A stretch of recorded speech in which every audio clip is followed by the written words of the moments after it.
Vamos a leer el Salmo 94, versículos 12 y 13 para el mensaje que daré esta noche. Salmo 94, versículos 12 y 13. Bienaventurado el hombre a quien tú castigares, y en tu ley lo instruyeres, para tranquilizarle en los días de aflicción, en tanto que para el impío se cava el hoyo. Si no le encontraron mucho sentido a eso, pienso que les quedará un poco más claro después de que acabemos esta noche. Ahora quiero empezar leyendo el pasaje que me fue asignado. Y yo me alarmé al preguntarme cómo voy a poder hacer frente a tan extenso tema como este que presenta tales palabras como las que se encuentran en Hebreos 12, versículos 25 al 29.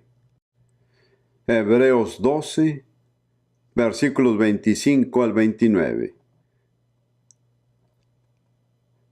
Mirad que no desechéis al que habla, porque si no escaparon aquellos que desecharon al que los amonestaba en la tierra, mucho menos nosotros, si desecháramos al que amonesta desde los cielos, la voz del cual conmovió entonces la tierra, pero ahora prometido diciendo, aún una vez, y conmoveré no solamente la tierra, sino también el cielo. Y esta frase, aún una vez, indica la remoción de las cosas movibles, como cosas hechas, para que queden las inconmovibles. Así que, recibiendo nosotros un reino inconmovible, tengamos gratitud y mediante ella sirvamos a Dios, agradándole con temor y reverencia, porque nuestro Dios es fuego consumidor. Y veamos brevemente el pasaje del cual fueron citadas esas palabras, que está en Ageo 2, versículo 6. Y las leí por un motivo en especial. De nuevo, en Ageo 2, versículo 6 y al principio del 7. Porque así dice Jehová de los ejércitos, de aquí a poco yo haré temblar los cielos y la tierra, el mar y la tierra seca. Y añade lo que no se menciona exactamente en Hebreos, y haré temblar a todas las naciones. Así que Dios dice, yo haré temblar los cielos y la tierra, el mar y la tierra seca, y haré temblar a todas las naciones. Qué gran tema a contemplar es este.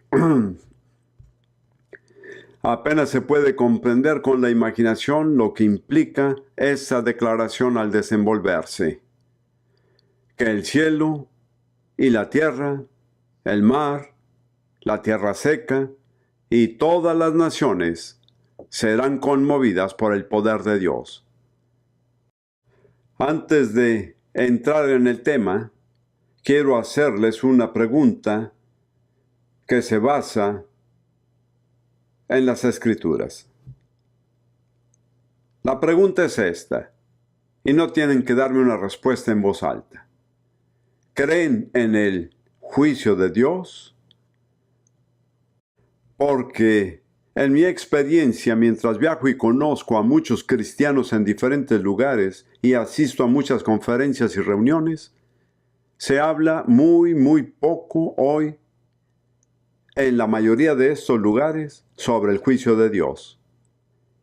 La postura casi parece ser, bueno, es que no es agradable hablar del juicio de Dios. Es mejor mantener la distancia ante un desagradable tema como este. De hecho, creo que muchos cristianos tienen reservas cuando se trata de presentar a Dios como juez.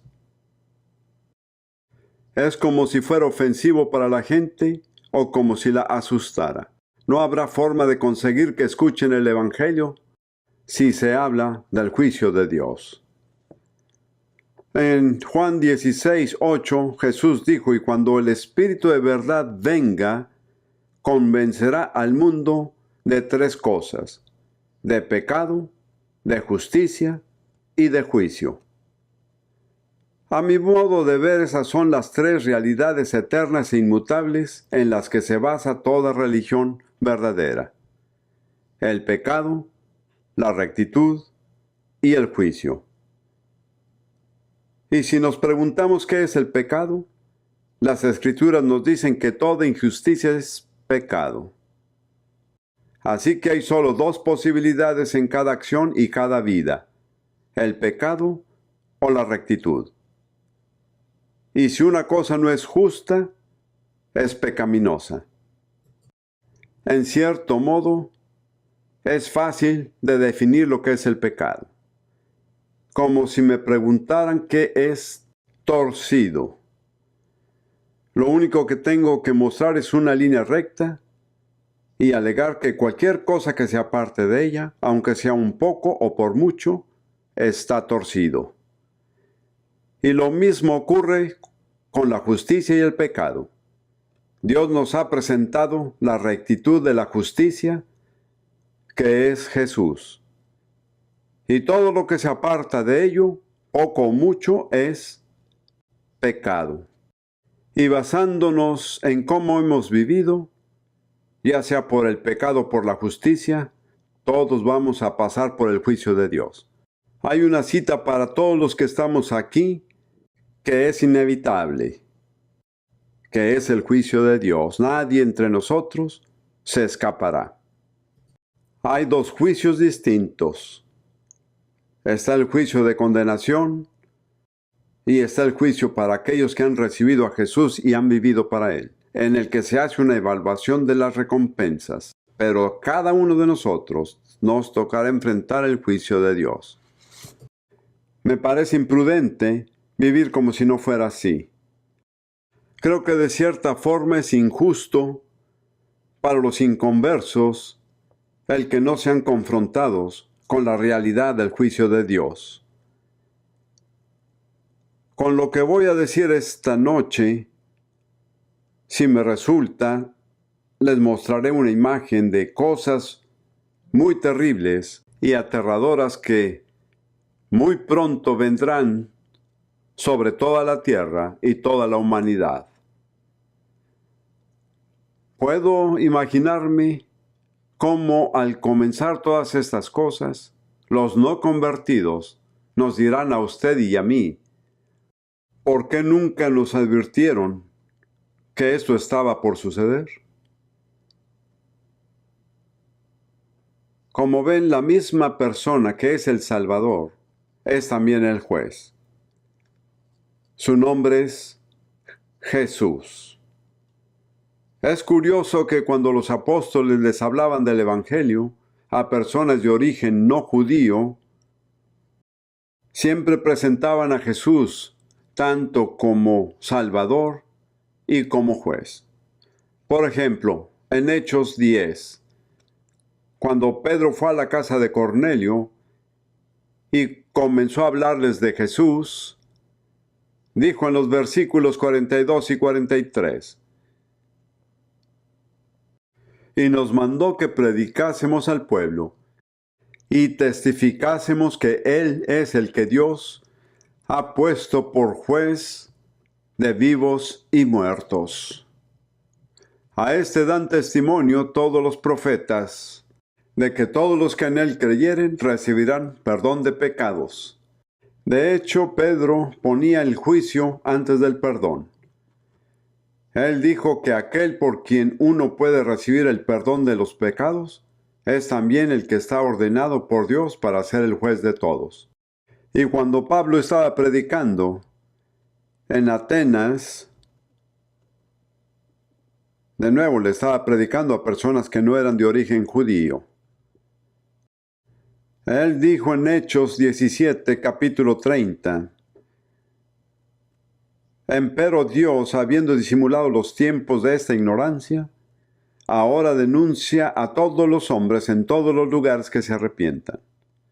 No hay omisiones ni excepciones. Dios quiere que todos los hombres, por todas partes, se arrepientan. Y luego da una razón. Por cuanto ha establecido un día en el cual ha de juzgar al mundo con justicia por aquel varón al cual determinó, dando fe a todos con haberle levantado de los muertos. Así que el hombre que Dios resucitó de entre los muertos, Jesús, es quien ha sido designado por Dios para ser juez de todos los hombres.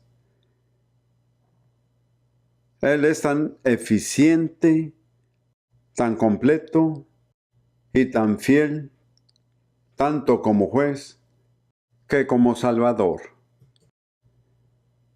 Como Salvador no omite nada, y como juez igual no omite nada.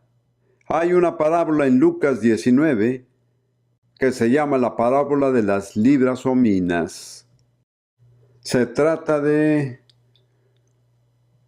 un gobernante rico que comienza un viaje y les encomienda a sus siervos determinado dinero para que lo manejen en su nombre. Él les dio a cada uno una mina que equivale a unos 3 meses de salario. Y regresó después de un largo tiempo y les preguntó, ¿qué han hecho con mi mina? Y el primero le respondió, he producido 10 minas más. El Señor le dijo, bien hecho, buen y fiel servidor. Tú tienes autoridad sobre 10 ciudades en mi reino. Al segundo siervo le preguntó, ¿qué has hecho con mi mina? Y éste le respondió, yo he producido 5. Y él le dijo, bien hecho, pero no dijo bueno ni fiel. Le dijo, tienes autoridad sobre 5 ciudades. Así que está muy claro que el principio va de acuerdo con la fidelidad con la que servimos al Señor en esta era, y que será repartida en nuestro lugar de autoridad en la edad venidera. No habrá favoritismo. Pero entonces había otro siervo que no produjo nada. Él le dijo, tenía miedo de ti, así que fui y escondí tu mina, y aquí está, te la devolveré. Y el Señor dijo, siervo malo y perezoso. ¿Cuántos de ustedes se dan cuenta que la pereza es también maldad? Usamos una escala de valores tan desequilibrada en la iglesia. Nos parece algo horrible si un hombre se emborracha, y ciertamente no es algo bueno. No tendríamos a un borracho en la iglesia. Pero ¿cuántos perezosos tenemos en la iglesia? Personas que nunca se toman el tiempo para estudiar la Biblia o ponerse en oración. Es gente que ni siquiera se les puede confiar que cumplan con un trabajo bien hecho. La Biblia los llama malvados. Pero quiero que escuchen el final de esta parábola, porque cuando este hombre se fue a buscar su reino, sus ciudadanos le enviaron un mensaje diciendo, no queremos que este hombre reine sobre nosotros. Y cuando él regresó al final de la parábola, las palabras finales son las siguientes. Y también aquellos mis enemigos que no querían que yo reinase sobre ellos, traedlos acá y degolladlos delante de mí. Me asombré al sentir el impacto de esas palabras, ya que el hombre representa a Jesús. Él dice, a los que han rechazado mi orden, traedlos aquí y decapitadlos delante de mí. Él es tan exhaustivo y fiel, tanto como juez que como Salvador. Él es ambos. El mismo Dios que lo ha hecho Salvador, también lo ha hecho un juez. Ahora permítame volver más de cerca a la escritura con la que comenzamos, con la profecía de que Dios hará temblar todas las cosas que pueden ser sacudidas. Nada que pueda ser conmovido se quedará intacto. Hace unos años, no hace mucho tiempo, el Señor, creo yo, nos habló a Rudy y a mí acerca de sus juicios al final de esta era. Él dijo, pienso que este es mi entendimiento de lo que dijo, sus juicios vendrán en 3 fases: la preliminar, la intermedia y la final. Mi interpretación personal de la situación del mundo como está ahora es que los juicios preliminares ya han comenzado. No creo que hayamos llegado al intermedio, y es seguro que aún no hemos llegado a los juicios finales de Dios. Ahora, preguntémonos por un momento, y sigan conmigo. ¿Cuáles son algunas cosas que pueden ser conmovidas? Porque si pueden ser conmovidas, serán conmovidas. Quiero que pasemos primero que nada a la famosa parábola de las 2 casas distintas, una construida en la arena y la otra en la roca. En la versión que se da en Lucas 6, versículos 47 al 49. Todo aquel que viene a mí, Jesús está hablando. Todo aquel que viene a mí y oye mis palabras y las hace, os indicaré a quién es semejante.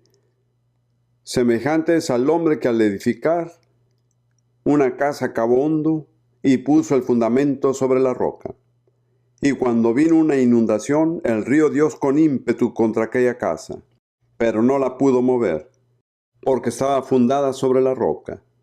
Mas el que oyó y no hizo, semejante es al hombre que edificó su casa sobre tierra sin fundamento, contra la cual el río dio con ímpetu, y luego cayó. Y fue grande la ruina de aquella casa. Observen que no hay diferencia en las pruebas a las que cada casa fue sometida. Las 2 tuvieron que aguantar la tormenta. No crean que por ser un creyente se les colocará en un camino por la vida libre de obstáculos. En todo caso, más bien es todo lo contrario. Hay una especie de presentación de la verdad hoy que solo menciona una parte de la verdad, que nos dice que si uno viene al Señor y se salva, todo le saldrá bien, nunca tendrá ningún problema, etc. La mayoría sabemos por experiencia, si no por las Escrituras, que eso no es cierto. A un amigo mío le preguntaron una vez en qué consiste la prueba del bautismo en el Espíritu Santo. Él respondió: en los problemas.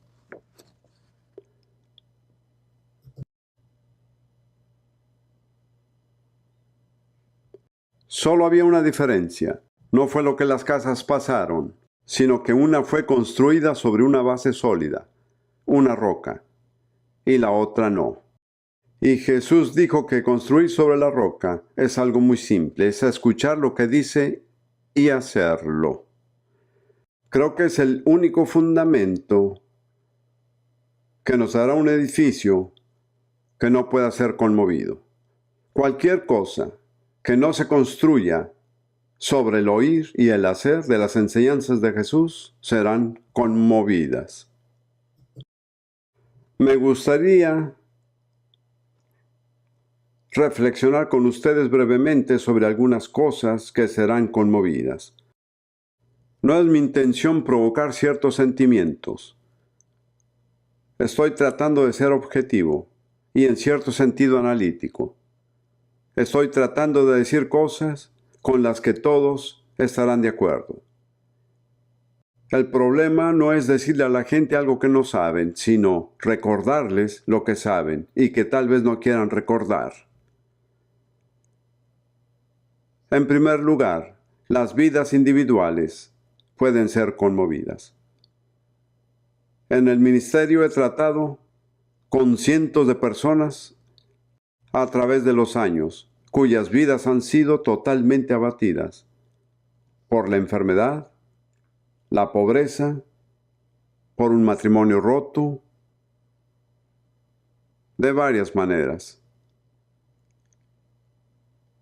La gente que dice: me doy por vencido, no puedo seguir más, nada me ayuda, nada me funciona, estaría mejor muerto.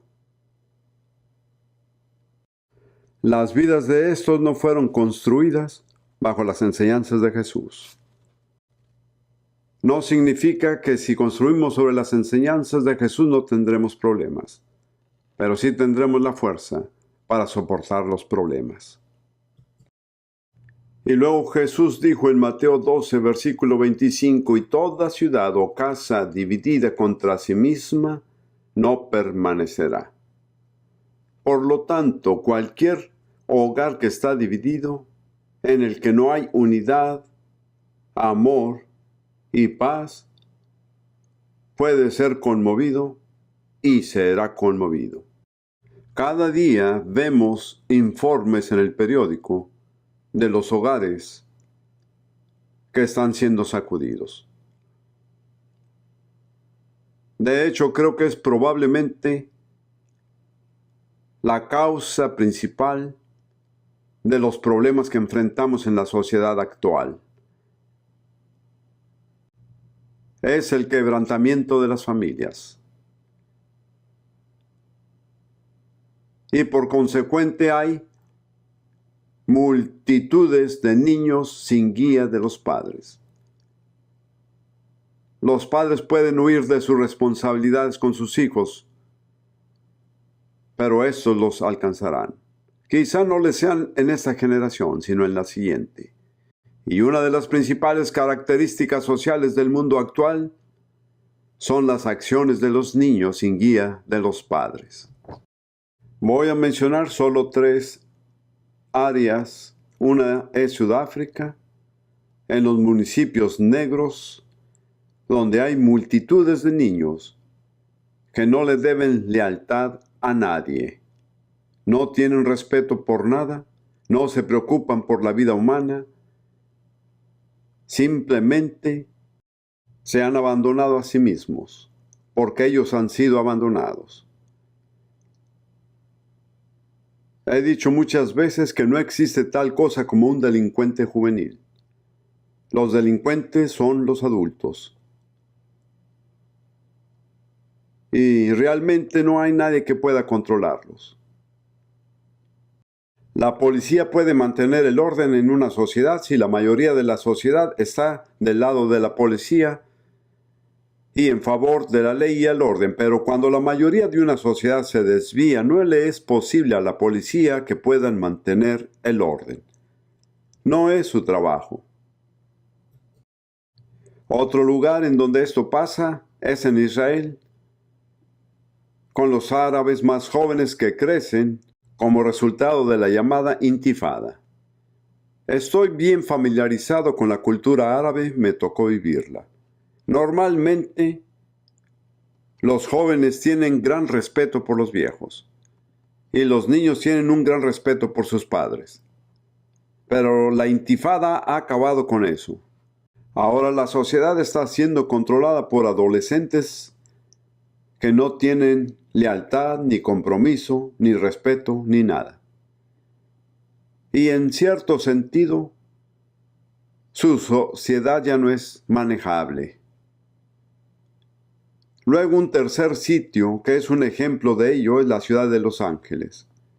Nuevamente, la raíz del problema son los niños que han crecido sin el amor, la disciplina y el cuidado de los padres. No hay respuesta social a este problema. En lo personal creo que se multiplicará y aumentará. No puedo creer que aquí en Gran Bretaña habrá partes enteras que serán controladas por jóvenes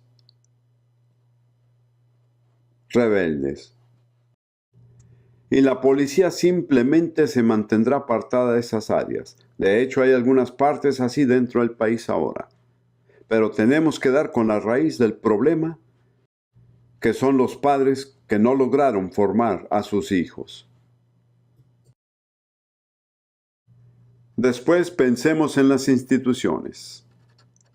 Cualquier institución que no esté fundada en las enseñanzas de Jesús será conmovida. Los bancos pueden ser conmovidos. ¿Lo puede creer? Créame que en América estamos viviendo un impacto de los bancos. Hay una deuda personal de $500 por cada ciudadano americano por el fracaso de los bancos de ahorro y de préstamos, y el gobierno tuvo que asumir la responsabilidad. En realidad, mi opinión personal es que no hay forma de que Estados Unidos pueda escaparse de la bancarrota. No voy a entrar en ese tema, pero esto creo yo que es un hecho. Creo que toda la nación será conmovida. Los negocios serán conmovidos. Y hay muchos negocios en este país y en otros países que cierran y se van a la quiebra, porque los negocios serán conmovidos. Los gobiernos pueden ser conmovidos. Esto se vio en lo que solía ser la Unión Soviética. El gobierno se desplomó como una casa de naipes, y nadie ha sido capaz de reconstruirla. Tenemos que fijarnos bien en estas cosas porque tendemos a buscar la estabilidad en algunas de estas instituciones. La gente solía decir es tan seguro como el Banco de Inglaterra, que no es tan seguro que digamos. Tendemos a voltearnos hacia las grandes corporaciones y empresas y pensar, bueno, lo han logrado, pero no lo han hecho. Hay otro tipo de institución que puede ser conmovida, y esta es la institución religiosa. No tienen garantía de estabilidad a menos que estén construidas sobre las enseñanzas de Jesús. Creo que muchas de las dichosas instituciones cristianas se van a derribar en la conmoción que está por venir. Yo les diría que no busquen la seguridad en un banco, ni la busquen en un negocio, ni la busquen en un gobierno, ni la busquen en la institución religiosa, porque ahí no la hallarán. Estas están entre aquello que será conmovido. Y también las estructuras materiales pueden ser conmovidas. Estructuras como esta iglesia en la que estamos aquí. Les voy a leer solo un par de pasajes del profeta Isaías. Isaías 2.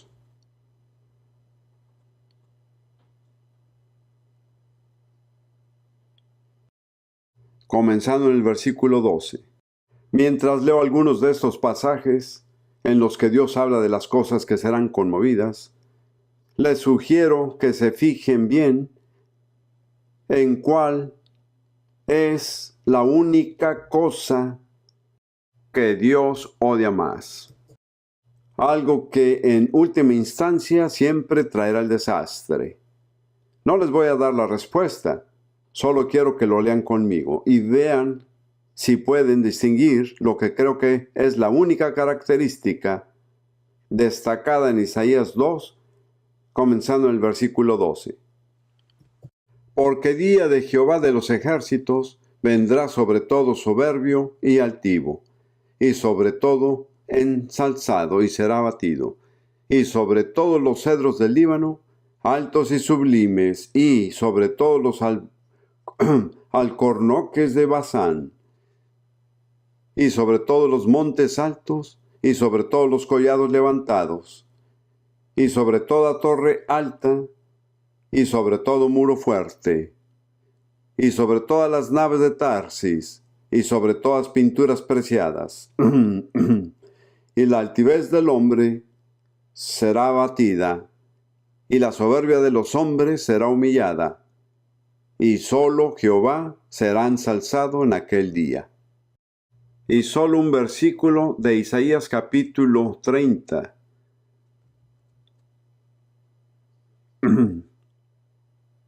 Versículo 25. Isaías 30, 25. Y sobre todo monte alto, y sobre todo collado subido, habrá ríos y corrientes de aguas, el día de la gran matanza, cuando caerán las torres. Y cada vez que camino por una ciudad tan grande como esta, y miro todos los rascacielos y todos estos edificios tremendamente altos, me pregunto, ¿cómo será el día en que caigan las torres? Siempre pienso particularmente en los que tienen paredes de cristal. Y es difícil imaginarnos el tipo de escena que sería si todos se derrumbaran. Pero la Biblia dice que todos caerán. Puede que no les parezca tan literal. Permítame decir que en lo personal creo que sucederá exactamente como lo dice.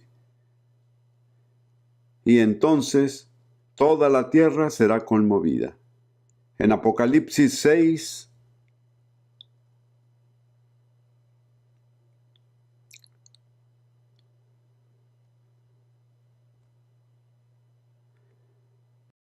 esto forma parte del despliegue de la visión profética del Apocalipsis, comenzando con el versículo 12. Y miré cuando él abrió el sexto sello, y aquí fue hecho un gran terremoto, y el sol se puso negro como un saco de cilicio, y la luna se puso toda como sangre, y las estrellas del cielo cayeron sobre la tierra, como la higuera echa sus higos cuando es movida de gran viento. Y el cielo se apartó como un libro que es envuelto, y todo monte y las islas fueron movidas de sus lugares.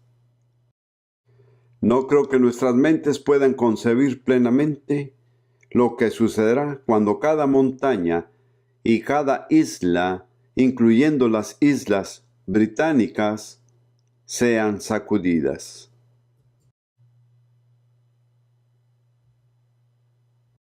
Y finalmente, en esta lista, los cuerpos celestes serán conmovidos.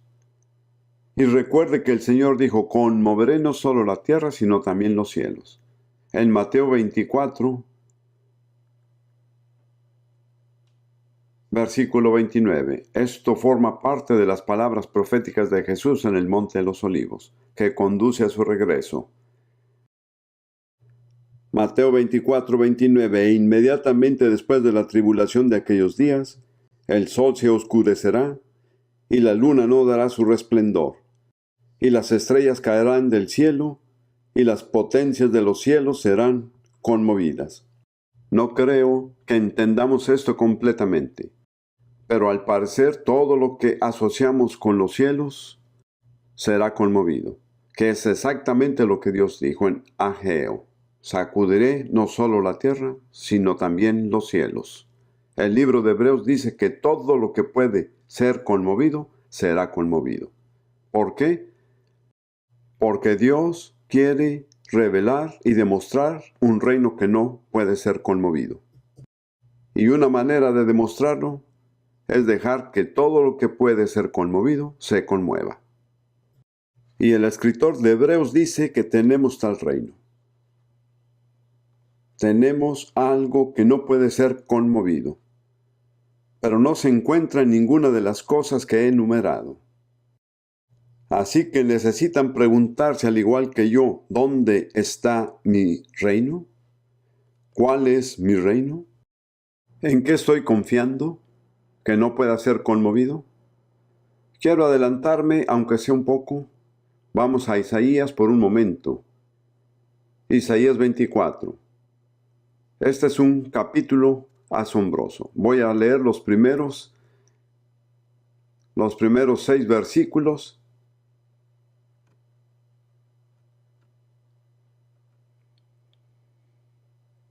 Del capítulo 24. Y luego en un minuto voy a leer un poco más. He aquí que Jehová vacía la tierra y la desnuda, y trastorna su faz, y hace esparcir a sus moradores. Y sucederá así como al pueblo, también al sacerdote, como al siervo, así a su amo, como a la criada, a su ama, como al que compra, al que vende, como al que presta, al que toma prestado, como al que da al ogro, así al que lo recibe. Dios es muy específico, nadie quedará exento de esto. Con frecuencia tendemos a pensar que la riqueza y la posición social pueden proporcionarnos seguridad. Pero aquí Isaías no nos hace semejante mención. El amo estará en el mismo lugar que la sirvienta, la señora igual que la criada, el acreedor igual que el prestamista. Ningún tipo de salvaguardia financiero surtirá efecto. Y el versículo 3 dice, la tierra será enteramente vaciada y completamente saqueada. Porque Jehová ha pronunciado esta palabra. Se destruyó, cayó la tierra,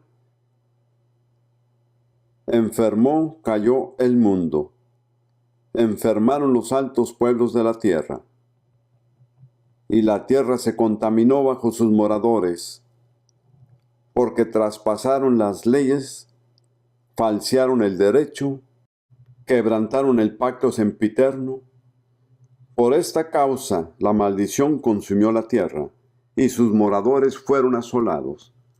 Por esta causa fueron consumidos los habitantes de la tierra y disminuyeron los hombres. Dios da 3 razones por la cual sucederá.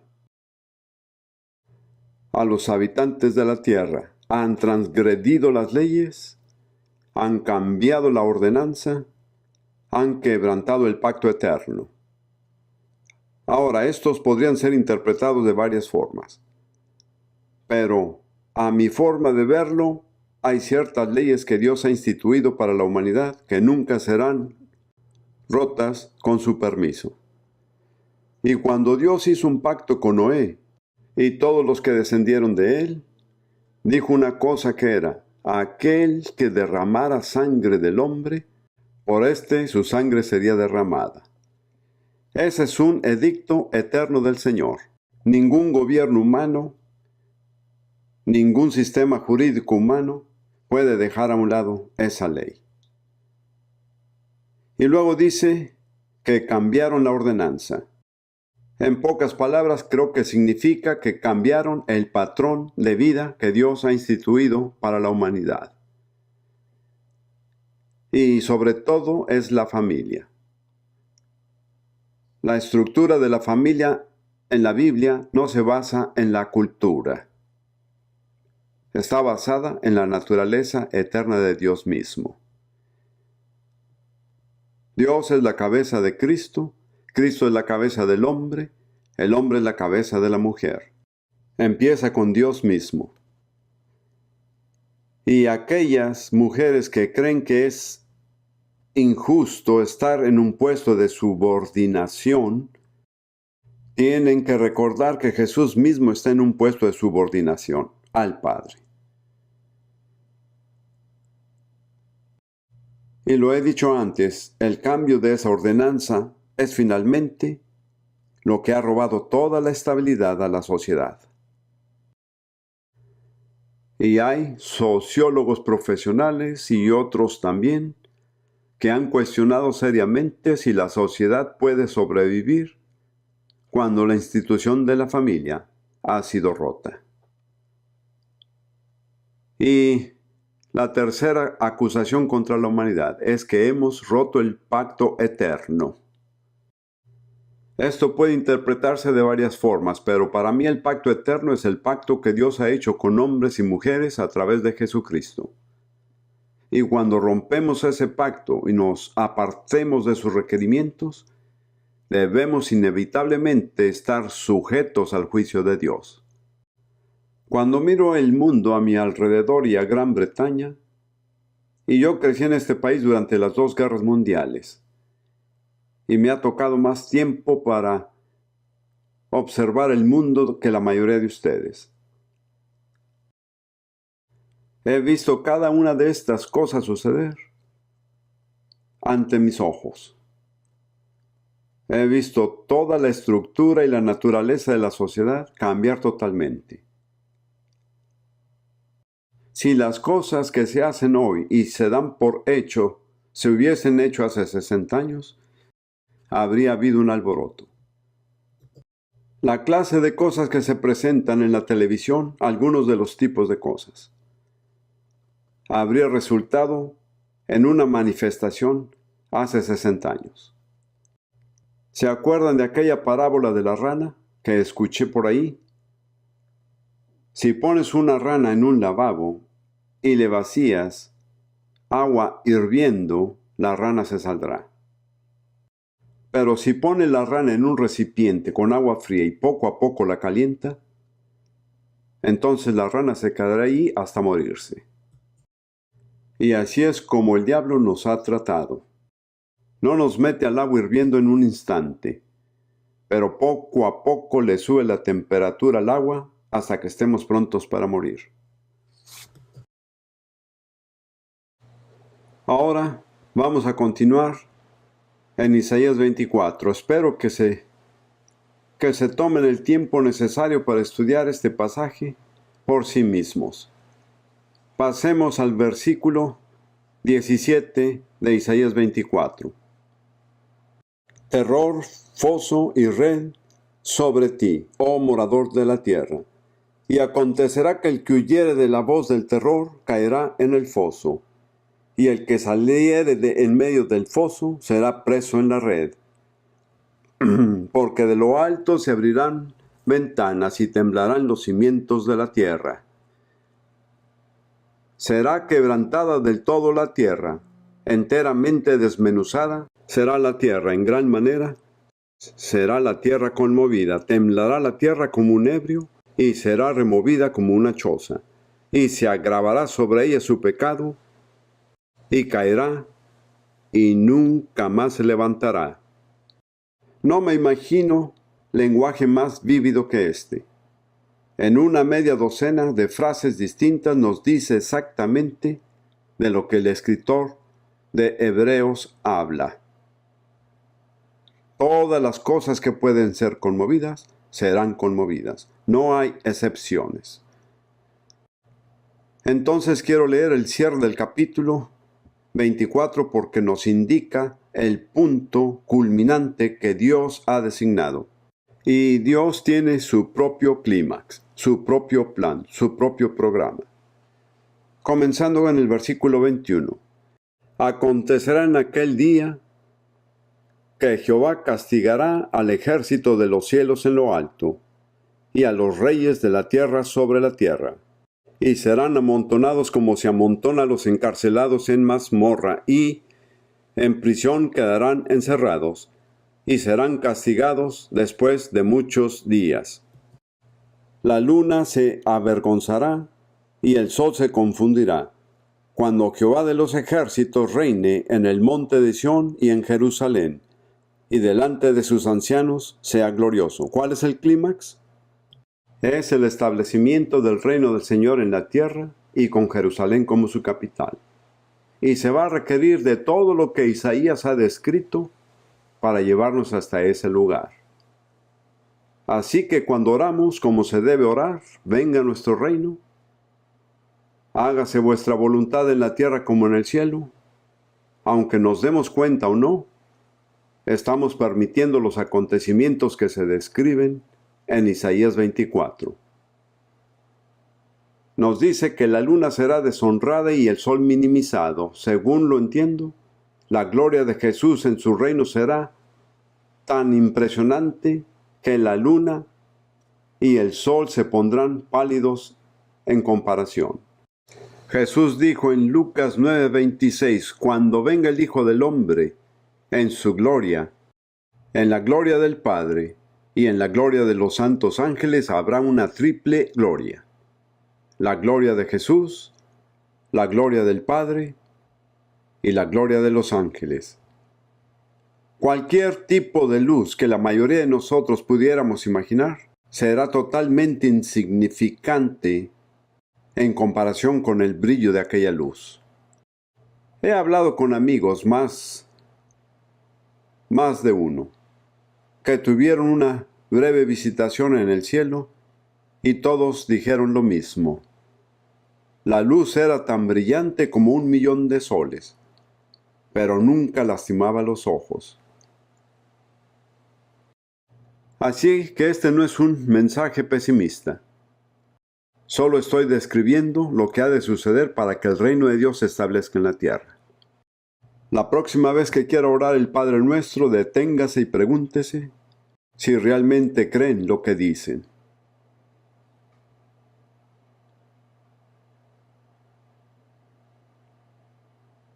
Veamos otra vez Apocalipsis 6 por un momento, que viene siendo el final del mismo pasaje que leímos. Apocalipsis 6. Voy a continuar desde el versículo 14. Apocalipsis 6, 14.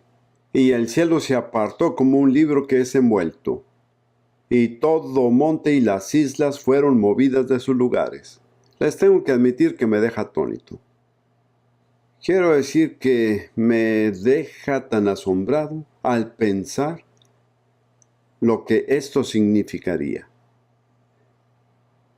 Y los reyes de la tierra, y los príncipes, y los ricos, y los capitanes, y los fuertes, y todo siervo, y todo libre, se escondieron en las cuevas y entre las peñas de los montes.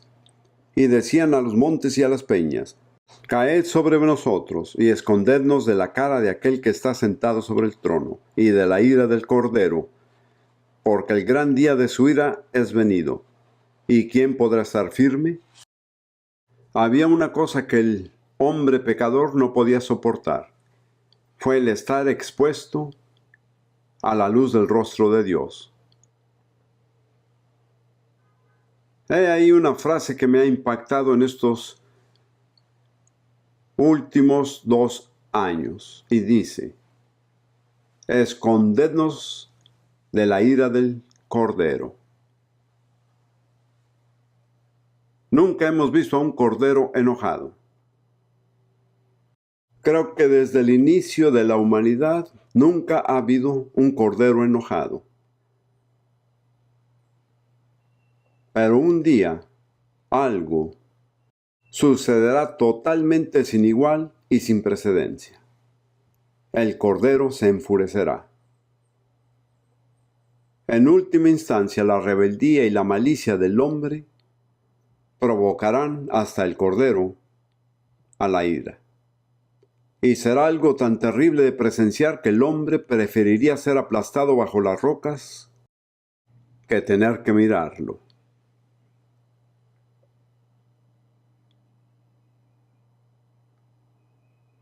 Ahora, ¿cuál es la raíz que causa todo esto? ¿Por qué Dios tiene que lidiar de esta manera con la tierra y con la raza humana? Hay muchas respuestas que se pueden dar, y he leído algunos libros que explican por qué nos toca lidiar con desgracias. Algunos lo atribuyen a causas sociales, otros lo atribuyen a causas económicas. Acabo de leer un libro que trata con los Estados Unidos llamado El temblor económico por venir. Y les diré que creo que es inevitable. No creo que los Estados Unidos puedan evitar la catástrofe que se avecina. Pero esa no es la raíz del problema. No es económico, no es social, no es político. La única causa de la raíz, y la Biblia la expone tan infaliblemente, es la degeneración del carácter humano. Veamos, para cerrar, a 2 de Timoteo 3.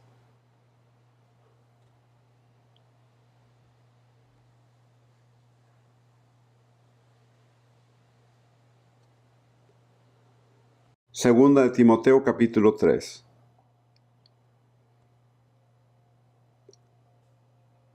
Vamos a leer los primeros 5 versículos. También debes saber esto, que en los postreros días vendrán tiempos peligrosos. Voy a hacer una pausa por un momento. y ver si pueden pasar la prueba de examen. No se angustien, si no están de acuerdo conmigo, igual podrán ir al cielo. Pero ¿cuál es la única palabra o aspecto particular de la conducta o del carácter que se evidencia a través de todo y que finalmente provoca la ira de Dios? Es el orgullo, así es.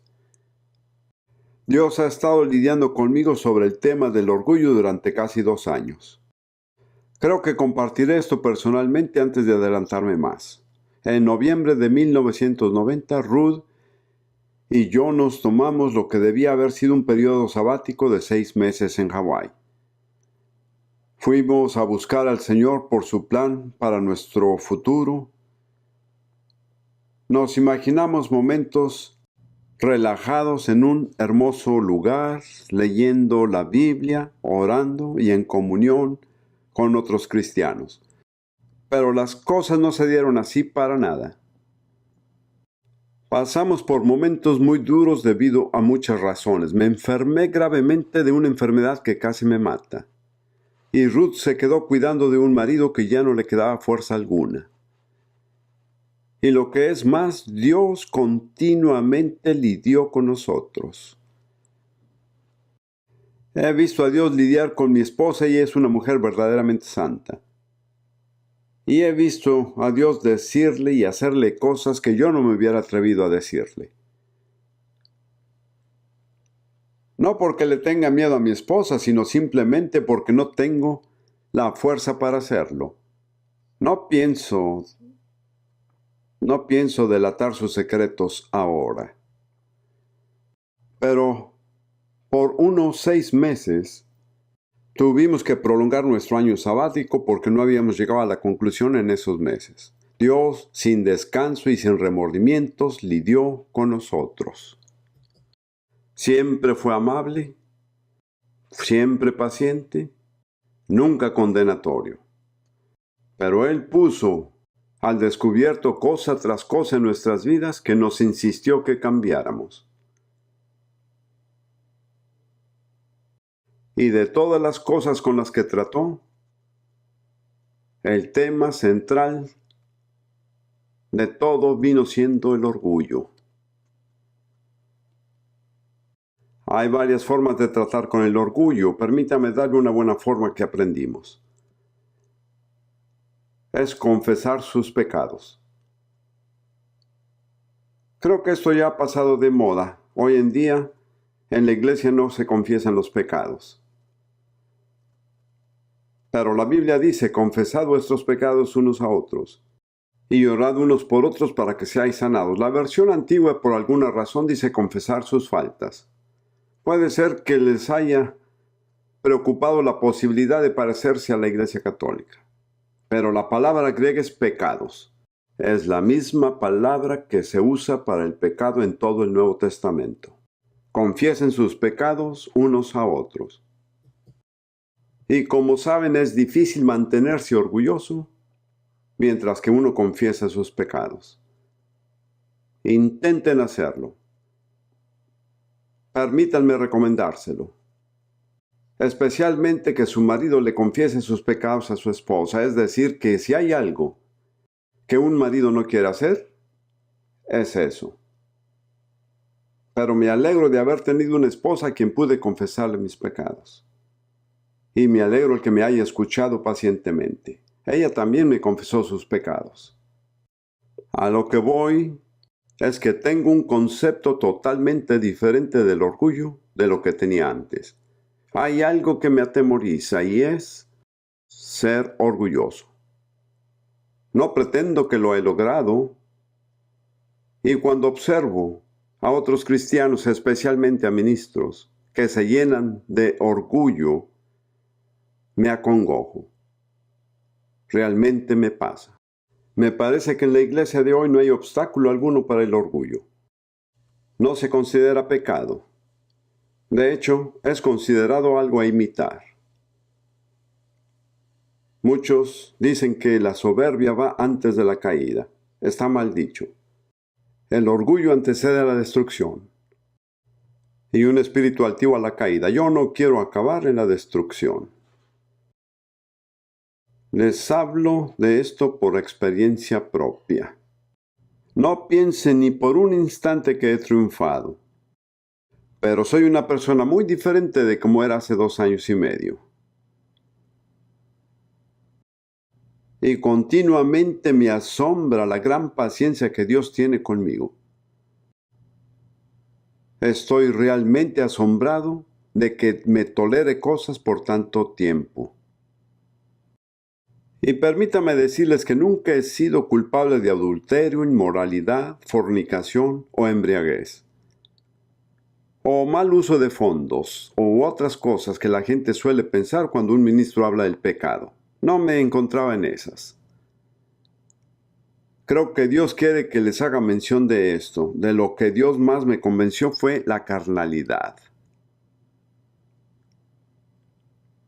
Un día estaba acostado enfermo y pensé diciéndome, aquí estoy, he predicado sobre la sanidad durante 60 años, 50 años, y he visto a multitudes de personas sanarse.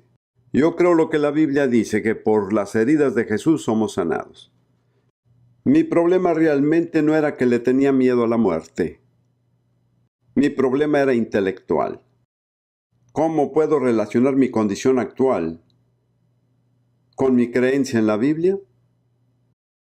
Y como a las 2 a.m., en la noche o en la mañana, del día en que acabé en el hospital, aunque no me imaginaba que estaría ahí, el Señor me despertó muy amablemente y suavemente. Me mostró cuánto odiaba la carnalidad. Sabían que Dios tiene sentimientos fuertes, ¿verdad? Dios ama y odia. En Malaquías, Él dice, yo amaba a Jacob y a Esaú lo odiaba. Y Esaú es uno de los tipos bíblicos de la carnalidad. Dios me mostró que la carnalidad es absolutamente detestable a Él. Él no dijo que yo era odioso.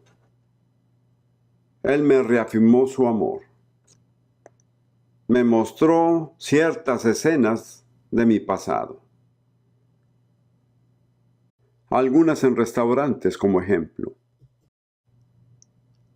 Si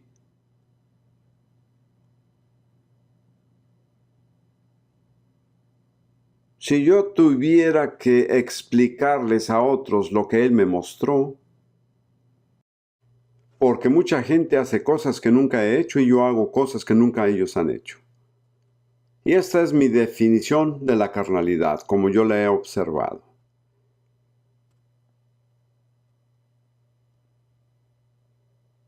El escritor de Hebreos dijo, porque no tenemos aquí ciudad permanente, mas buscamos la porvenir. Y cada vez que nos ponemos a pensar y a actuar y a vivir, como si este mundo fuera nuestro hogar, y como si aquí pudiésemos hallar algo permanente, eso es la carnalidad. No tiene por qué manifestarse en un tipo de pecado horrible. Pero una vez que perdemos la perspectiva de la eternidad y no vivimos en la conciencia de los asuntos eternos, eso es carnalidad. Dios odia esto, no los odia a ustedes y a mí tampoco me odia. Él es infinitamente paciente, pero también quiere tratar con esto. Después, cuando me estaba recuperando físicamente y mejorando, el Señor me dijo que tomaría tiempo, que Él se haría cargo, pero que llevaría tiempo. Y entonces me dijo algo tan dulce. Dijo, sé paciente conmigo como yo he sido paciente contigo. Ya no podía oponerme más. Y sigo siendo paciente. Quiero atestiguar que he recorrido un largo, largo camino. En verdad que estoy floreciendo. No soy tan fuerte como lo era antes de enfermarme. Ahora les comento esto porque no quiero que Bueno, sentí que el Señor me impulsó a decirlo. No quiero quedarme solo en un nivel abstracto. Quiero que llegue esto hasta donde viven ustedes. Tiene impacto en sus vidas. Su destino está en juego. No se trata solamente de teología. Es cómo vivimos. No existe la teología abstracta en el Nuevo Testamento. No tiene cabida ahí. Cada vez que se declara una verdad teológica en el Nuevo Testamento, se aplica a la forma en que vivimos. Sin excepción. Pueden buscarla si quieren, pero nunca encontrarán solo la verdad teológica abstracta. Todos estuvimos de acuerdo en una cosa. Lo que Dios odia más es que, digámoslo otra vez, lo que Dios odia más es el orgullo. Así es. Vamos a decirlo nuevamente. La cosa que Dios odia más es el orgullo. Amén. Volvamos a 2 de Timoteo capítulo 3, que es donde estábamos antes. Eso también sepas que en los postreros días vendrán tiempos peligrosos. Tiempos difíciles. La lectura marginal de esta versión es: vendrán tiempos de ansiedad. ¿Y por qué? Porque los hombres serán ciertas cosas. ¿Cuál es la raíz del problema? Es la decadencia del carácter y del comportamiento humano. Y es progresivo. Y no se puede revertir. Esto es algo que Dios me mostró. La corrupción es irreversible. Una vez que una cosa se corrompe, usted puede detener la corrupción, puede reducir la corrupción, pero no se puede revertir. Tomen un trozo de fruta, cualquier vegetal o algo por el estilo. Es corrupto. Y si se deja, su corrupción se hará totalmente evidente. Puede tomar el durazno más bello y jugoso, pero déjelo por una semana y luce mucho menos bonito y sabe mucho menos jugoso. Y se podría hacer algo al respecto. Se puede meter en un refrigerador. Un refrigerador no revertirá el proceso, pero lo puede atrasar. Discúlpenme la comparación que voy a hacer, pero creo que la iglesia es como un refrigerador. Una persona en la iglesia no cambia su corrupción, pero sí la retrasa. Pero Dios es muy realista. No pretende revertir la corrupción. Solo tiene una solución: un volver a nacer. Un comienzo totalmente nuevo. De modo que si alguno está en Cristo, nueva criatura es. Las cosas viejas han pasado, he aquí todas son hechas nuevas, y todas las cosas son de Dios. La nueva creación es totalmente originada por Dios. No hay elemento corrupto en él. Por lo tanto, pueden permanecer en su corrupción. Si quieren quedarse en su refrigerador, pueden hacerlo. Pero lo único que los puede cambiar es volver a nacer, ser nueva criatura. Y si nunca lo han vivido, lo necesitan. Joven o viejo, hombre o mujer, no tiene importancia. No hay sexos en un volver a nacer. Ahora vamos a seguir con esta lista de corrupción. Me estoy quedando sin tiempo. Versículo 2. Que habrá hombres amadores de sí mismos, avaros, vanagloriosos, soberbios, detractores, desobedientes a los padres, ingratos, sin santidad, sin efecto, desleales, calumniadores, destemplados, crueles, aborrecedores de lo bueno, traidores, arrebatados, hinchados, amadores de los deleites más que de Dios. Hay 18 imperfecciones morales distintas en esta lista. No tenemos el tiempo para ver a cada una, pero en el tiempo que he vivido en el mundo occidental, en naciones como Gran Bretaña, los Estados Unidos, Escandinavia, Alemania, naciones que conozco bien, casi todas estas imperfecciones morales son mucho más evidentes de lo que eran hace 50 años. Muchos de ustedes que están por la misma edad que yo estarán de acuerdo con esta declaración. Hemos sido testigos de un proceso de corrupción en nuestra sociedad y que continúa y no se puede revertir. La única solución es un comienzo totalmente nuevo. Pero quiero señalarles 3 cosas que son muy importantes. Hay 3 amores que realmente son la raíz de todos los problemas. El amor de sí mismo, el amor al dinero y el amor al placer. Yo diría que la cultura y la sociedad europea, incluyendo a Gran Bretaña, está dominada por esas 3 características. El amor a sí mismo, el amor al dinero y el amor al placer. Y el amor a sí mismo es lo que lleva a la ruptura de la sociedad. Porque soy tan importante que no puedo vivir con nadie. Nadie es tan bueno para mí, nadie hace las cosas como quiero. Las estadísticas muestran que en los Estados Unidos hoy en día el promedio de las personas que viven en una casa es de 1.7. 2 personas ya no pueden vivir juntas. ¿Cuál es la causa? El amor de sí mismo. Quiero las cosas a mi manera. Lo que importa es mi conveniencia. Soy importante. Estén al pendiente de mí. Y si no lo haces, pues cuídate, yo sigo sin ti. Amor al dinero. Yo creo que la principal potestad espiritual que domina a la sociedad occidental es Mamón. En la esencia, en la cultura contemporánea, si algo produce dinero, se justifica. No hay necesidad de argumentos. Incluso la pornografía es llamada una industria de $1,000 millones. Y pienso que la justicia es imposible donde el amor del dinero prevalece, porque la gente rica siempre gana.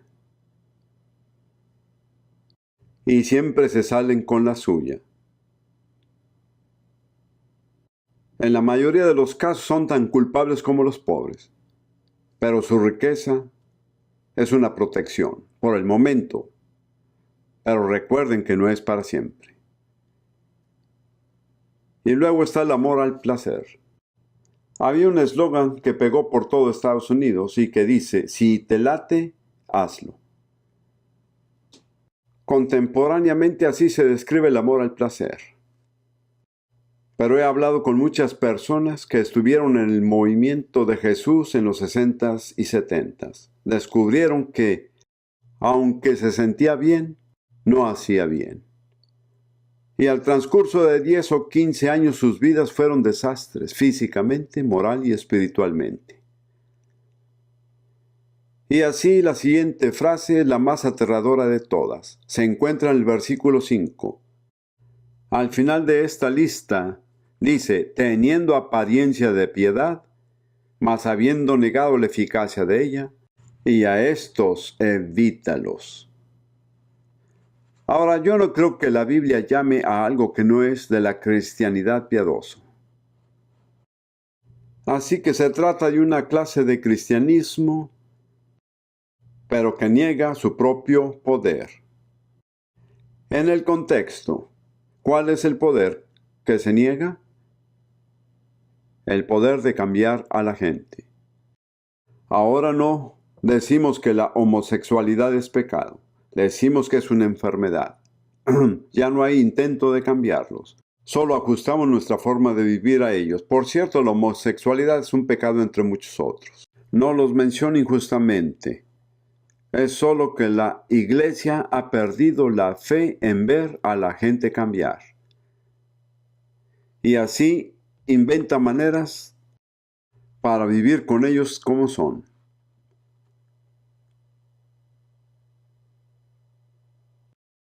Y luego dice, y esto es aún más impactante de cierto modo, a estos evita.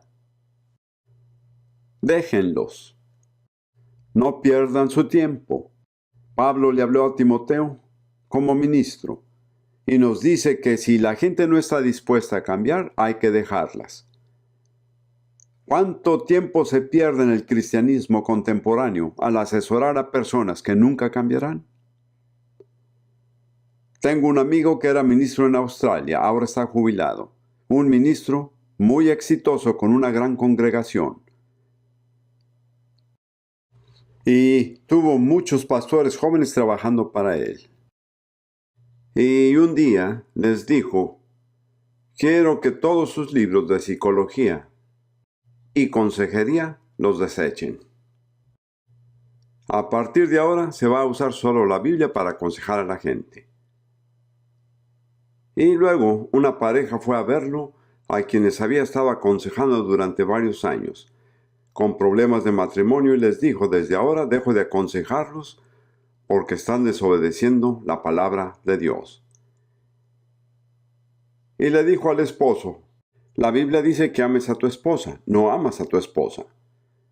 A la esposa le dijo, la Biblia dice que has de someterte a tu marido y no te estás sometiendo. Y les dijo, no voy a tratar con ustedes. Hasta que obedezcan la palabra de Dios no tengo más tiempo. ¿Cuánto tiempo se ahorró? Quiero decir que yo me he pasado horas en asesoría.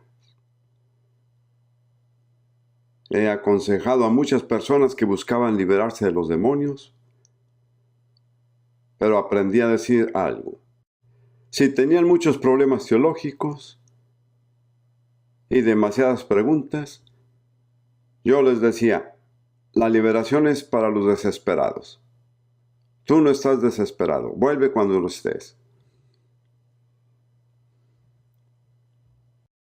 Y todo esto tiene que ver con lo que Pablo le dijo a Timoteo.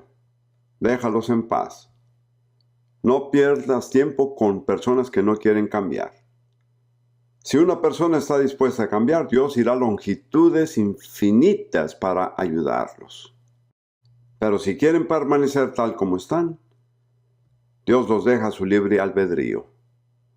Bueno, tenemos que seguir. Si nos fijamos en lo que queda de este capítulo, y que no voy a entrar en ello, descubrirán que la fuerza secreta que socava a uno es lo oculto. Vamos a verlo rápidamente en el versículo 8. Y de la manera que Janes y Jambres resistieron a Moisés, así también estos resisten a la verdad. Janes y Jambres fueron los dos amigos que tuvieron un concurso con Moisés y Aarón. Ese es el primer pacto de hechiceros mencionado en la Biblia. Los magos de Egipto en Éxodo 4. Pero detrás de la corrupción de la naturaleza humana está la influencia sutil, engañosa y corrupta del ocultismo. Y esa es la fuerza que acelera la corrupción. Y en el versículo 13, Pablo dice, mas los malos hombres y los engañadores irán de mal en peor, engañando y siendo engañados. Ahora, mientras que esta traducción dice impostores, y les comento que he aprendido griego desde que tenía 10 años. La palabra en griega es encantadores. Los hombres malvados y los encantadores empeorarán cada vez más. En otras palabras, el encantamiento es una forma importante del ocultismo. Repito, es lo oculto. Y he llegado a un punto en mi pensar que creo que si hay problemas prolongados que no pueden ser resueltos en una iglesia, en la vida de uno o en su hogar, de alguna forma se debe a lo oculto. Y estos problemas no se resolverán hasta no llegar a la raíz. Ahora veamos el remedio, y con esto terminamos. En 2 de Timoteo 3:16. Toda escritura es inspirada por Dios. ¿Puede decir amén? No dice cierta escritura, sino todas las escrituras. Es inspirada divinamente y útil para enseñar, para redarguir, para corregir, para instituir en justicia. Un ministro muy conocido en este país, si menciono el nombre todos sabrán de quién hablo, estaba argumentando en contra de los dones del Espíritu Santo. Dijo que el libro de Hechos no es dado para la doctrina. Pero la Biblia dice que toda la Escritura es provechosa para la doctrina, para la instrucción y la justicia, para que el hombre de Dios sea perfecto, enteramente instruido por toda buena obra. Solo hay una cosa que puede equipar a fondo, son las Escrituras. Y ahora entramos al cuarto capítulo y el texto original no se separa por capítulo. Requiero yo pues delante de Dios y del Señor Jesucristo, que ha de juzgar a los vivos y a los muertos en su manifestación y en su reino. Note que el Salvador también es juez. Él juzgará a los vivos y a los muertos. Que prediques la palabra. ¿Cuál es la respuesta? La palabra, así es. No existe otro lugar seguro. No hay otro lugar de fortaleza, no hay otro lugar de verdadera fecundidad, sino en la palabra de Dios. Que Dios nos ayude a ser fieles en su palabra. ¿Pueden decir amén?